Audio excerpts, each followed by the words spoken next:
Your session was entitled The Future of the Car. What are the challenges and opportunities as we look forward? If we think about our future, it is definitely urban. And right now, as we have dominance of cars in cities, those cars are actually mostly single occupancy. And so the future of the car for sure is shared, that we get more people in each and every one of those cars. So whether this future, and depending where your city is, whether it's a city that's going to adopt autonomous vehicles in a sooner future than later, or if you are in a city that has got many more issues before then, what we know for sure is that single occupancy vehicles need to be excised from cities, and shared transport has a huge number of benefits. Changing the mindset when it comes to car ownership is one thing, but technology can certainly help here, can't it? Right. So what we found, and since I founded Zipcar in 2000, that was the issue, is we were able to make sharing transport incredibly simple.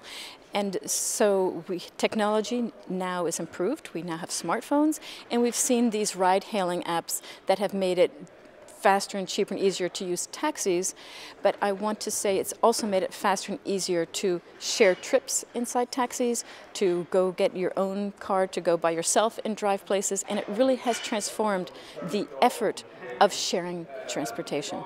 So that's why, and multimodal transportation. So it really is around technology and connectivity that has made all the things we used to think were incredibly annoying and hard about being multimodal or about sharing transport are now not issues anymore.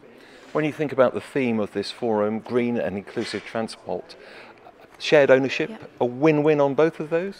Right, so what I am looking forward to is when we have shared transportation and we buy a seat in a shared vehicle, we are able to get the price of using a car down to the price of a subway pass.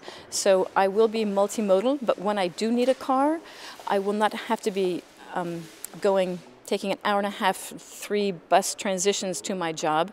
I could be going point to point, just like those rich people do, at the price of a subway fare.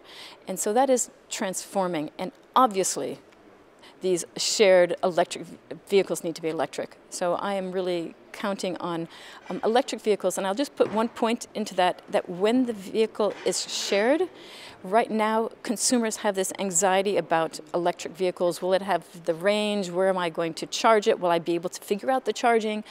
If it's a shared vehicle, that's not your problem anymore.